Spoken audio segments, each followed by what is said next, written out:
सुबंत सिद्ध रूप स्कंद कहते हैं। कात्यायन, अब मैं तुम्हारे सम्मुख विभक्ति सिद्ध रूपों का वर्णन करता हूं। विभक्तियां दो हैं, सुप और तिंग। सुप विभक्तियां 7 हैं, सु औ जस, ये प्रथमा विभक्ति है। अम औट शस, ये द्वितीया। टा भ्याम भिस, ये तृतीया। डेंग भ्याम भेस, ये चतुर्थी। अंगसी भ्याम भस्या, ये पंचमी। अंक्स ओस आम, ये षष्ठी तथा डिंग ओस सुप, ये सप्तमी विभक्ति है। ये सातों विभक्तियां प्रातिपदिक संज्ञा वाले शब्दों से परे प्रयुक्त होती हैं। प्रातिपदिक 2 प्रकार का होता है, अंजत और हलंत।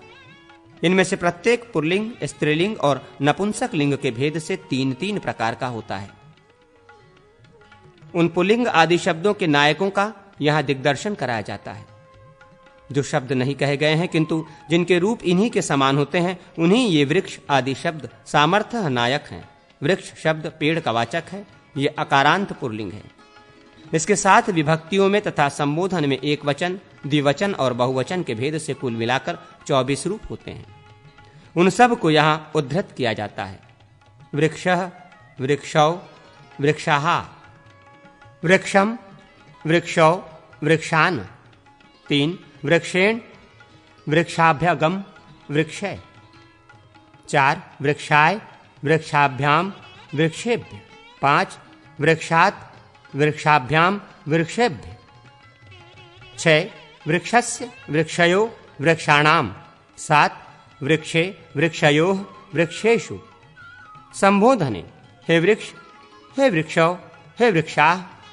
इसी प्रकार राम, देव, इंद्र, वरुण, भव आदि शब्दों के रूप जानने चाहिए। देव आदि शब्दों के तृतीया के एक वचन में देवेन तथा षष्ठी के बहुवचन में देवानाम इत्यादि रूप होते हैं। वहां न के स्थान में न नहीं होता। रेफ और शकार के बाद जो न हो उसी के स्थान में न होता है। अकारांत शब्दों में जो सर्वनाम है उसके रूपों में कुछ भिन्नता होती है। उस भिन्नता का परिचय देने के लिए सर्वनाम का प्रथम या नायक जो सर्व शब्द है उसके रूप यहाँ दिए जाते हैं। उसी तरह अन्य सर्वनामों के भी रूप होंगे, यथा 1 सर्वः, सर्वौ, सर्वेः। 2 सर्वं, सर्वौ, सर्वान्। 3 सर्वेण, सर्वाभ्याम, सर्वैः। 4 सर्वस्मै, सर्वाभ्याम, सर्वेभ्यः। 5 सर्वस्मात्, सर्वाभ्याम, सर्वेभ्यः। 6 सर्वस्य, सर्वयोः, सर्वेषाम्। 7 सर्वस्मिन्, सर्वयोः, सर्वेषु। संबोधन में हे सर्व, हे सर्वो, हे सर्वे। यहाँ रेखांकित रूपों पर दृष्टिपात कीजिए। साधारण अकारांत शब्दों की अपेक्षा सर्वनाम शब्दों के रूपों में भिन्नता के 5 ही स्थल हैं। इसके बाद पूर्व शब्द आता है। ये सर्वनाम होने पर भी अन्य सर्वनामों से कुछ विलक्षण रूप रखता है। पूर्व, पर, अवर, दक्षिण, उत्तर, अपर, अधर, ये व्यवस्था और असंज्ञा में सर्वनाम है। स्व तथा अंतर शब्द भी अर्थ विशेष में ही सर्वनाम है, अतः उससे भिन्न अर्थ में वे असर्वनामवत रूप धारण करते हैं। प्रथमा के बहुवचन में तथा पंचमी सप्तमी के एक वचन में पूर्वादि शब्दों के रूप सर्वनामवत होते हैं, किंतु विकल्प से। अतः पक्षांतर में उनके असर्वनामवत रूप भी होते हैं, जैसे पूर्व, पूर्वाः, परे, पराः इत्यादि। पूर्वस्मात्, पूर्वातः, पूर्वस्मिन्, पूर्वे इत्यादि। प्रथम, द्वितीय तथा तृतीय ये शब्द सर्वनाम नहीं है, तथापि प्रथम शब्द के प्रथम बहुवचन में प्रथमे, प्रथमाः ये रूप होता है।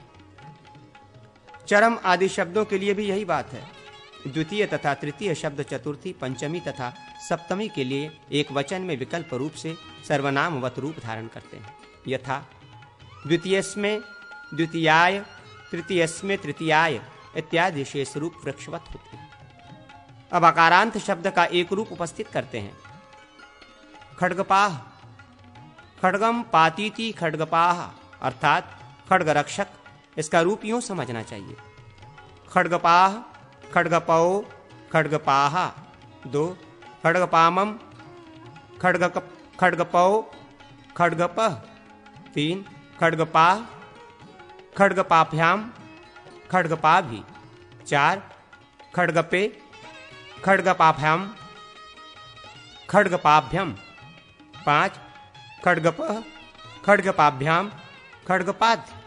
6 खड्गपः खड्गको खड्गपापम। 7 खड्गपी खड्गपोह खड्गपासु।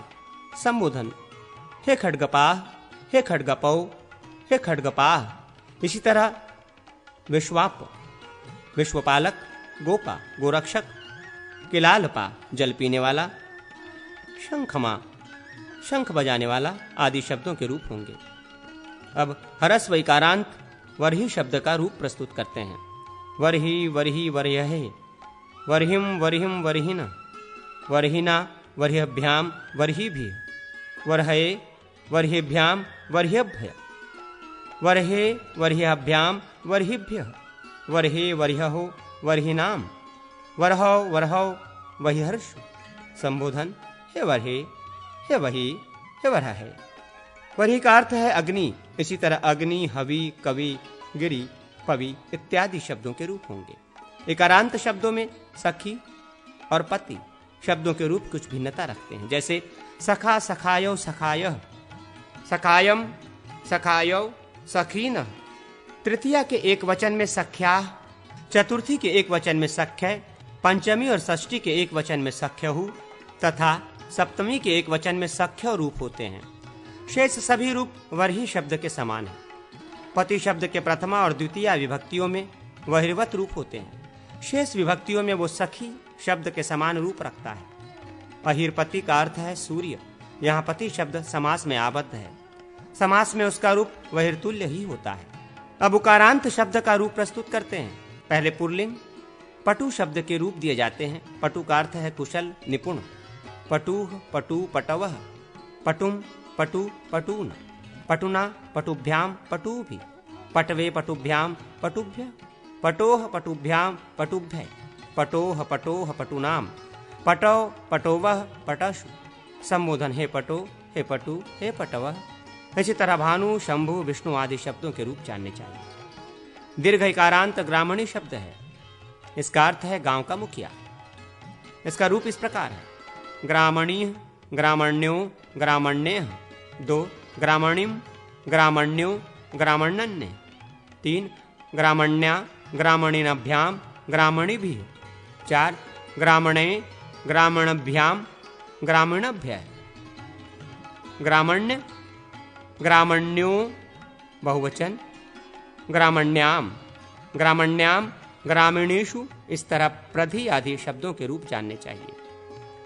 दीर्घ उकारांत दुम्भु शब्द है। इसका अर्थ है राजा। वज्र, सूर्य, सर्प और चक्र। इसका रूप द्रुम्भ्यु, द्रुम्भ्यो, द्रुम्भम इत्यादि। खलपु खलिहान या भूमि को शुद्ध स्वच्छ रखने वाला। इसके रूप खलपु, खलप्पौ, खलप्पः इत्यादि। मित्रभू मित्र से उत्पन्न। इसका रूप है मित्रभू, मित्रभुः, मित्रभुः इत्यादि। स्वभू का अर्थ है स्वयंभू, स्वतः प्रकट होने वाला। इसके रूप स्वभू, स्वभुवौ, स्वभुवः इत्यादि हैं। सुश्री का अर्थ है सुंदर, शोभा से संपन्न। इसके रूप है सुश्री, सुश्रियो, सुश्रियः इत्यादि। सुधी का अर्थ है उत्तम बुद्धि से युक्त विद्वान। इसके रूप है सुधीय, सुधियो, सुधियः इत्यादि। अब ऋकारांत पुल्लिंग पितृ तथा भातृ शब्दों के रूप दिए जाते हैं। पिता का अर्थ है बाप और भ्राता का अर्थ है भाई। पितृ शब्द के सब रूप इस प्रकार हैं: पिता, पितरौ, पितरः, पितरम, पितरौ, पितृन्, पित्रा, पितरभ्याम, पितृभ्यः, पितरे, पितरभ्याम, पितृभ्यः। पितुः, पित्रो, पितॄणाम, पितरि, पित्रो, पितृषु। संबोधन: हे पितः, हे पितरौ, हे पितरः। इसी तरह भात्र और जामात्र शब्दों के भी रूप होते हैं। नरो शब्द नर का वाचक है। इसके रूप ना, नरो, नरः इत्यादि पितृ शब्दवत होते हैं। केवल षष्ठी के बहुवचन में 2 रूप होते हैं: नृणाम, नृणाम। कृत्र शब्द का अर्थ है करने वाला। यह त्रिजंत शब्द है। इसके 2 विभक्तियों में रूप इस प्रकार है: कर्ता, कर्तारौ, कर्तारः, कर्तारम, कर्तारौ, कर्तनः। शेष पितृ शब्द की भांति क्रोष्टु शब्द सियार का वाचक है। क्रोष्टु विकल्प से क्रोष्ट्र शब्द रूप में प्रयुक्त होता है। उस दशा में इसका रूप कर्त शब्द की भांति होता है। क्रोष्टु के रूप में ही यदि इसके रूप लिए जाएं तो पटु शब्द लेने चाहिए। नृप शब्द नाती का वाचक है, इसके रूप कर्तृ शब्द की भांति होते हैं। सुरय शब्द का अर्थ उत्तम धनवान है। रय शब्द का अर्थ है धन, ये एकारांत पुल्लिंग है। इन दोनों के रूप एक से होते हैं। सुराह, सुरायो, सुरायः, सुरायाम, सुरायो, सुरायः, सुराया, सुराभ्याम, सुराभिः इत्यादि। रय, राह, रायो, रायः इत्यादि हलादि विभक्तियों में रय की जगह रा हो जाता है। ओकारांत गो शब्द पर विचार कीजिए। गो का अर्थ है बैल, इसके रूप गौ, गावौ, गावः, गाम, गावौ, गाह इत्यादि हैं। औकारांत पुल्लिंग ध्यौ का अर्थ आकाश और ग्लो का अर्थ है चंद्रमा। इनके रूप ध्यौ, ध्याओ, धावः इत्यादि। ग्लौ, ग्लावौ, ग्लावः इत्यादि हैं। ये पुल्लिंग में स्वरांत नायक शब्द बताए गए। अब हलंत पुल्लिंग शब्दों का परिचय कराया जाता है। सुवाक श्रेष्ठ वक्ता, सुत्वक सुंदर त्वचा वाला, प्रशत जलबिंदु, सम्राट चक्रवर्ती नरेश, जन्मभाग जन्म ग्रहण करने वाला, सुराट श्रेष्ठ राजा, अयम यह मरुत वायु, भवन होता हुआ, दिव्यन क्रीड़ा करता हुआ, भवान आप, भगवान इंद्र, पिबन पीता हुआ, भगवान समग्र ऐश्वर्य से संपन्न, अधवान पापयुक्त, अरवा अश्व, वहिर्मान अग्नियुक्त, सर्ववित सर्वज्ञ, सुप्रत भलीभांति पालन करने वाला, सुसीमा उत्तम सीमा वाला, कुंडी कुंडधारी शिव, राजा अश्वा कुत्ता, युवा तरुण, मघवा इंद्र, उषा सूर्य, सुकर्मा उत्तम कर्म करने वाला, यज्वा यज्ञकर्ता, सुवर्मा उत्तम कवचधारी, सुधर्मा उत्तम धर्म वाला, अयर्मा सूर्य, वृत्रहा इंद्र, पंथा मार्ग, कुककुप स्वच्छ दिशा वाला समय, अष्ट आठ, पंच पांच, प्रशान पूर्णतः शांत, सुत्वा प्रांग प्राच्य प्रांच्य तथा प्रत्यंग इत्यादि। सुधौ शोभन आकाश वाला काल, सुभ्राट विशेष शोभाशाली, सुदुप सुंदर नगरी वाला देश, चंद्रमा सुबचा, श्रेयान विद्वान, उष्णा शुक्राचार्य, पेचीवान पूर्व काल में जिसने पाचन किया हो, अणंगवान गाड़ी खींचने वाला बैल, गोधुक गाय को दूहने वाला, मित्रधुक मित्रद्रोही, विवेक शून्य तथा लिट चाटने वाला। ये सभी हलंत पुल्लिंग के नायक आदर्श या प्रमुख शब्द हैं। अब स्त्रीलिंग में नायक स्वरूप शब्दों को उपस्थित किया जा रहा है। जाया स्त्री, जरा वृद्धावस्था, बाला नूतन अवस्था की स्त्री, एडका भेड़, वृद्धा बूढ़ी, क्षत्रिया क्षत्रिय जाति की स्त्री, बहुराजा जहाँ बहुत से राजा निवास करते हों वो नगरी, बहुदा अधिक देने वाली, माँ लक्ष्मी अथवा बहुदामा अधिक दाम रज्जु या दीप्ति वाली, बालिका लड़की, माया भगवान की शक्ति या प्रकृति, कौमुद गंधा कुमुद किसी सुगंध वाली, सर्वा सब, पूर्वा पूर्व दिशा या पहली, अन्या दूसरी, द्वितीया दूसरी, तृतीया तीसरी, बुद्धि मति, स्त्री औरत, श्री लक्ष्मी, नदी सुधी, उत्तम बुद्धि वाली, भवंती होती हुई, दिव्यंती क्रीड़ा करती हुई, भांति भांति शोभा मना, यान्ति जाती हुई, ऋणवती सुनती हुई, तुदती तुदंती व्यथित करती हुई, कत्री करने वाली, कुवर्ती करती हुई, मही पृथ्वी, रुंधती अवरोध करती हुई, क्रीडंती खेलती हुई, दांती दांत की बनी हुई वस्तु, पालयंती पालती हुई, सुवाणी उत्तम वाणी, गौरी पार्वती पुत्रवती पुत्रवाली, नव नाव वधु स्त्री, देवता भू पृथ्वी, तिस्नः तीन, द्वे दो, कति वर्षाभु वर्षा काल में उत्पन्न होने वाली मेढकी, स्वसा बहिन, माता माँ, अवरा लघु, गौ गाय, धौ स्वर्ग, वाक वाणी, त्वक चमड़ा, प्राची पूर्व दिशा, अवाची दक्षिण दिशा, तिरश्ची टेढ़ी या मादा पशु पक्षी, उदीची उत्तर दिशा, शरद ऋतु विशेष, विद्युत बिजली, सरित नदी, योषित स्त्री, अग्निवित अग्नि को जानने वाली, सस्यदा अन्न देने वाली अथवा संपद संपत्ति, दृशद शिला, या जो, ऐशा यह, सा वह, वेदवित वेदज्ञा, संविद ज्ञान शक्ति, बर्हि बहुत, राज्ञी रानी, त्वया मया, युष्मद अस्मद शब्दों के तीनों लिंगों में समान रूप से होते हैं। ये तृतीया के एक वचन के ही रूप हैं। सीमा, अवधि, पंच आदि। संख्यावाचक नान्त शब्द, राका पूर्णिमा, भू धू बोझ, ऊ नगरी, दिशा दिक, गिरा गी, चतरस्त्र चार, विदुषी पंडिता, का कौन, इयम ये, दिक दिशा, दृक् नेत्र, तांड्रक त्रादशी तथा असव ये स्त्रीलिंग के नायक शब्द हैं। अब नपुंसक लिंग के नायक शब्द बताए जा रहे हैं। सर्वप्रथम स्वरांत नपुंसक लिंग शब्दों के प्रारंभिक सिद्ध रूप दिए जाते हैं। कुंडम, यकारांत नपुंसक लिंग कुंड शब्द का प्रथमांत एक वचन रूप है। इसके प्रथम दो विभक्तियों में क्रमशः एक वचन, द्विवचन तथा बहुवचन के रूप इस प्रकार जानने चाहिए।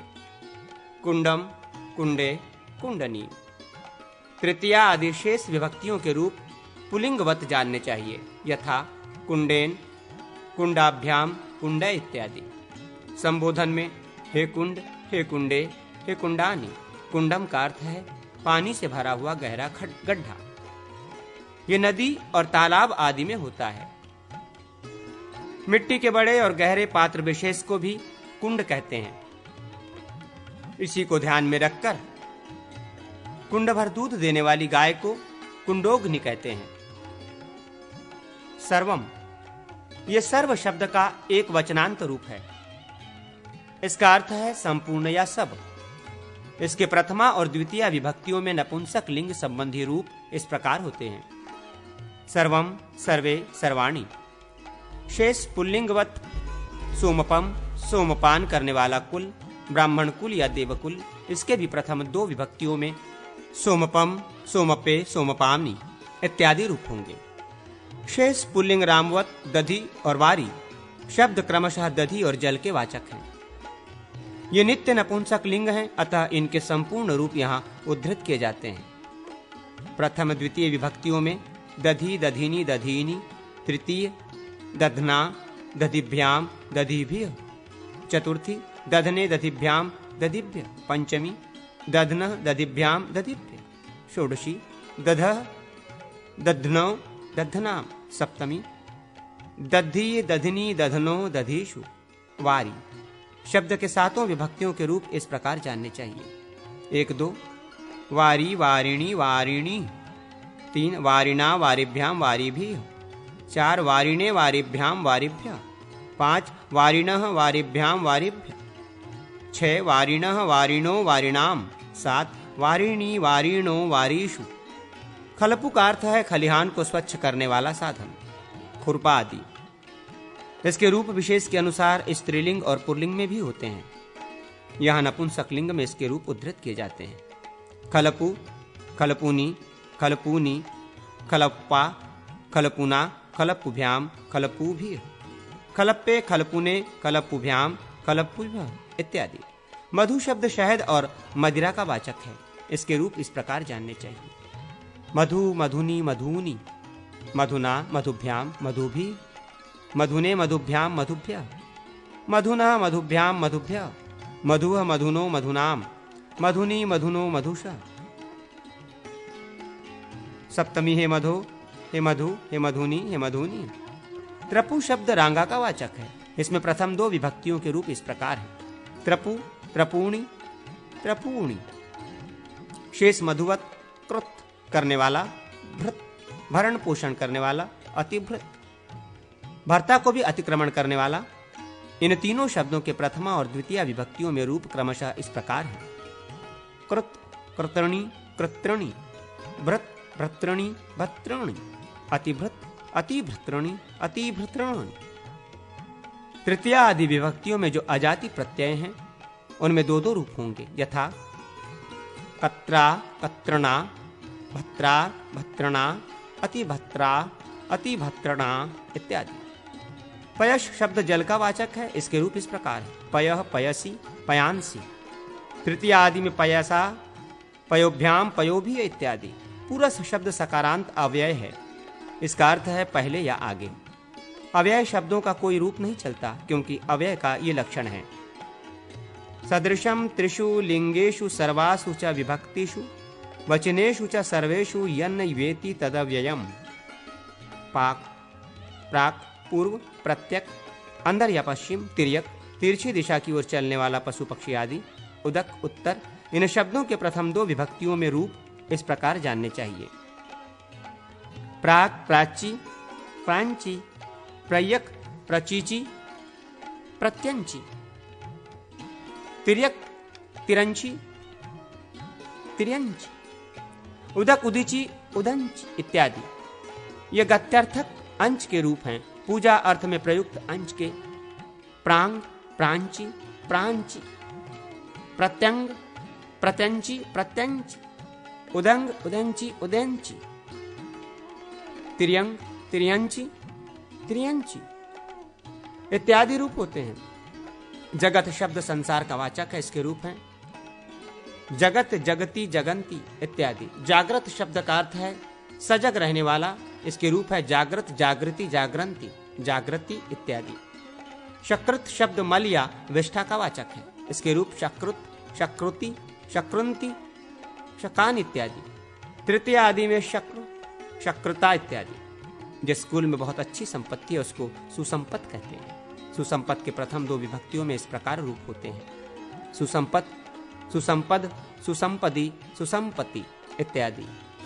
सुंदर दंडियों से युक्त मंदिर या आयतन को सुदंडी कहते हैं। सुदंडिन शब्द के रूप इस प्रकार जानने चाहिए: सुदंडी, सुदंडिनी, सुदंडिनी। शेष रूप पुल्लिंगवत होते हैं। यह शब्द अव्यय है। अहन शब्द दिन का वाचक है। इसके प्रथम दो विभक्तियों में रूप इस प्रकार जानने चाहिए: अहम, अहनी, अहि, अहानी। किम प्रश्नवाचक सर्वनाम है। इसके रूप तीनों लिंगों में होते हैं। नपुंसक लिंग में प्रथमा और द्वितीय विभक्तियों में किम के कानी ये रूप होते हैं। शेष रूप पुल्लिंग सर्व शब्द के समान है। इदम का अर्थ है यह। इसके नपुंसक लिंग में इदम, इमे, इमामी ये रूप होते हैं। तृतीय आदि विभक्तियों में पुल्लिंगवत रूप जानने चाहिए। श शब्द संख्या शह वाचक और बहुवचनांत है। इसके तीनों लिंगों में समान रूप होते हैं: षट, षटभिः, षटभ्यम, षणानाम, षटसु।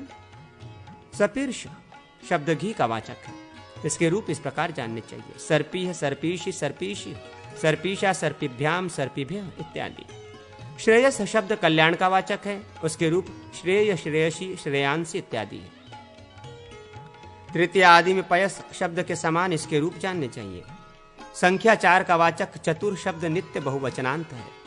नपुंसक लिंग में इसके रूप इस प्रकार है: चत्वारि, चतुर्भि, चतुर्भ्यम, चतुर्णाम, चतुर्शः। अदस शब्द ये वो का वाचक सर्वनाम है। नपुंसक में प्रथम दो विभक्तियों में इसके रूप अदम, अमु, अमूनी होते हैं। शेष रूप पुल्लंगित, पुल्लंगिवीत जानने चाहिए। इनके भिन्न जो दूसरे शब्द हैं उनके रूप भी इस पूर्व कथित शब्दों के ही समान हैं। इन शब्दों की प्रातिपदिक संज्ञा कही गई है। प्रातिपदिक से परे प्रथमा आदि विभक्तियां होती हैं जो धातु, प्रत्यय और प्रत्ययांत से रहित अर्थवान शब्द है। उसी को प्रातिपदिक कहते हैं। प्रातिपदिक से प्रातिपदिकार्थ, लिंग मात्राधिक्य और वचन मात्र का बोध कराने के लिए प्रथमा विभक्ति होती है। संबोधन में तथा उक्त कर्म और कर्ता में भी प्रथमा विभक्ति का प्रयोग होता है। जो किया जाता है उसकी कर्म संज्ञा है। कर्म में द्वितीय विभक्ति होती है। जिसकी सहायता से कर्म किया जाता है उसको करण कहते हैं, तथा जो कार्य करता है उसे कर्ता कहते हैं। तिंग, कृत, तद्धित प्रत्ययों और समास से अनुक्त कर्ता में और करण में भी तृतीया विभक्ति होती है। किसी भी कारक के रहते हुए कर्ता में भी तृतीया होती है। वज्रम नेतव्या गावः कृष्णेन, यहाँ कृत्यान्ना